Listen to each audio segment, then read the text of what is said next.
In the last video, we found out where hose clamps are used in motor vehicles, and it's pretty impressive. But today we're going to talk about something even more important: quality. As Michael always says, there are hose clamps, and then there are hose clamps.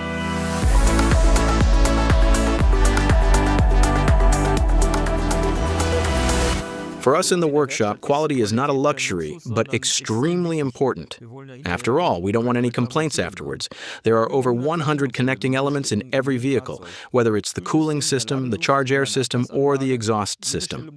Every connection must be reliable, and that's exactly where quality makes the difference compared to cheap products. If you put them next to each other like this, they almost look the same.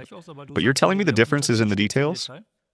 Well, I'll explain the difference between the two. Here you can see the Toro WF, and here you can see the cheap version, and the difference is relatively easy to spot. Here you can see that the Toro WF has an asymmetrical housing. This offers a number of decisive advantages. More on that later.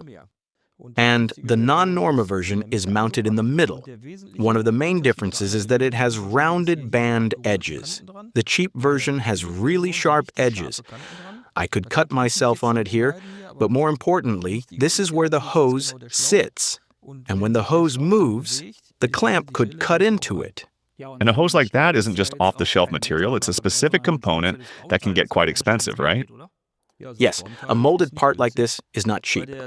With the Toro WF, the embossed rounded inner sides of the band ensure even pressure distribution. This prevents leaks and protects the hose. And the asymmetrical design ensures that the clamp fits exactly and does not slip when tightened. You can see it right away. It runs perfectly straight. Does the other one deform? With cheap, non-NORMA clamps, the manufacturing quality is often not very good. You can cut yourself during installation, and you can also see that it twists.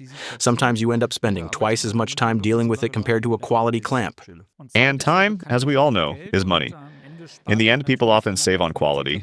But I can tell you a scary story. It also has something to do with a hose clamp. Imagine a car driving at full throttle and a hose clamp that has come loose from the air filter or the intake manifold.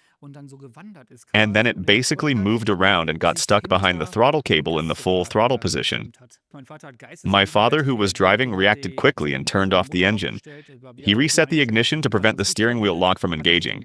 He put the car in neutral and brought it to a safe stop. But imagine if you hadn't had so much expertise and hadn't reacted so quickly.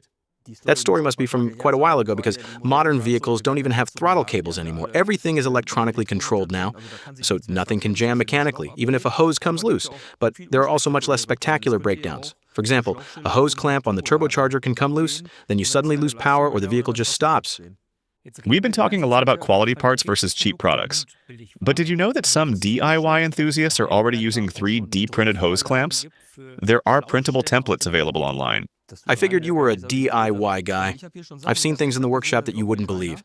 By the way, a cable tie is no substitute for a hose clamp. Quality products like the Toro or the Toro WF are precisely manufactured. They run perfectly round, don't require any special tools, and can be installed safely, even in hard-to-reach areas of the engine bay. That saves time and prevents rework. Let's talk about temperature differences in the engine bay. It gets seriously hot in there. Exactly. That's where cheap clamps tend to fail. When the clamp or the material expands due to heat, it can cut into the hose, which can lead to damage very quickly. That's where the Toro WF comes in. It features this wave spring on top, which ensures that the clamping force never drops. Even with temperature fluctuations, the contact pressure remains constant. The wave spring stores tension when tightened and permanently compensates for material movement. This ensures consistent sealing force, even under extreme temperature changes. And this here's what happens when you try to save money in the wrong place? Yes, this is a classic case. You can see that a cheap clamp was used here, and after a short time the customer comes back because something starts leaking. Fluid can leak out, or air can get in or out. In the worst case, a technician can even get injured while removing one of these low-quality clamps, cutting their fingers. So it's better to buy the right part once and be sure it actually fits? Exactly. OE quality parts, just like those used in original equipment, are the right choice. Through TechDoc or alternative catalogs, you can find the exact matching part right away. No searching, no guesswork. OE parts guarantee dimensional accuracy, tested materials, and corrosion protection according to manufacturer specifications. So, Michael, quality really does pay off in the end. Or, as you say, if you buy cheap, you often buy twice. That's exactly how it is. If you buy the right part from the start, you save time and hassle, and you end up with satisfied customers. And that's more than just important.